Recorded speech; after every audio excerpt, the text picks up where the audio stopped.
When I've had such things that I wanted that looked impossible, but I could just feel in my gut that it was a no-brainer, and they would happen. I mean, it would defy all odds. All right, so say that better, because that was a contradictory statement. Looked impossible, but I knew it was possible. Which is it? It can't be both. Say it better. I knew that it was entirely possible that I could achieve that. So what made you say the first part? Same thing that made our friend earlier want to tell us everything that she felt before. In other words, does it feel possible or impossible? Which is it? It's not both. So, and you get to choose which it is and line up with the one you choose. That's really what we're wanting to say to you.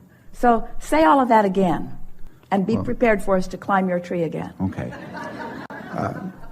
I would look at a situation that was very significant, a very significant level of achievement, and I would want to achieve that goal, and I would just feel that I could do it, and then I did. We like the way you said that.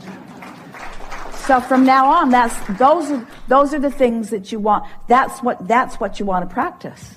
That's what you want to practice. So we're going to put that in Abraham terminology. I have some desires that haven't manifested. Human logic says if it hasn't manifested, it won't manifest. But I know better. I know that if this time-space reality has the wherewithal to inspire the desire within me, it has the wherewithal to deliver it in full fruition. That's the only thought you ever need to practice. If I want it, I can have it. If I want it, I can have it. If I want it, I can have it. Let's just take another step. If I want it, I can please myself with the wanting of it even before it manifests. Ooh, isn't that a nice thought?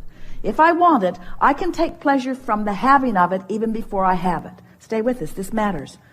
If I want something and I don't have it yet, meaning everybody around me can't see me in the having of it, I can still have it in my mind. I can still take pleasure from the unfolding of it to the degree that the whole reason for the existence of the goal is to give me the life-giving moments along the way. And then not only do I have pleasure in the thinking about it, but I'm going to have pleasure in the manifestation of it. Can you see how this step 4 that we're talking about is, so I want this thing I want it. I'm asking for this thing I do not have.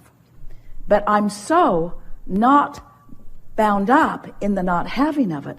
I'm so at one in my knowledge that it is coming that there's no absence of its vibration anywhere within me. I'm not longing for it. I'm not yearning for it. I'm not suffering for it. I'm not pleading for it. I like knowing that I want it. I like knowing that I want it because I know that when I want it, it is coming. And therefore, whether it's here right now in full manifestation or whether I'm on the trail of it is the same for me. There's no absence of it in my vibration. Now I'm living happily ever after.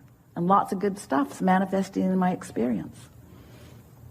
The whole process of living happily ever after is to not spend an inordinate amount of time in step 1. Ask and get on with it. You let your parents train you in an inappropriate way. They made you suffer too much before they gave up the goods. Life is supposed to be good for you, and it's supposed to be good for you now and always. Nowhere was there anything that you signed that said, I will suffer for a specific amount of time before goodness is released to me. Not one of you signed that contract.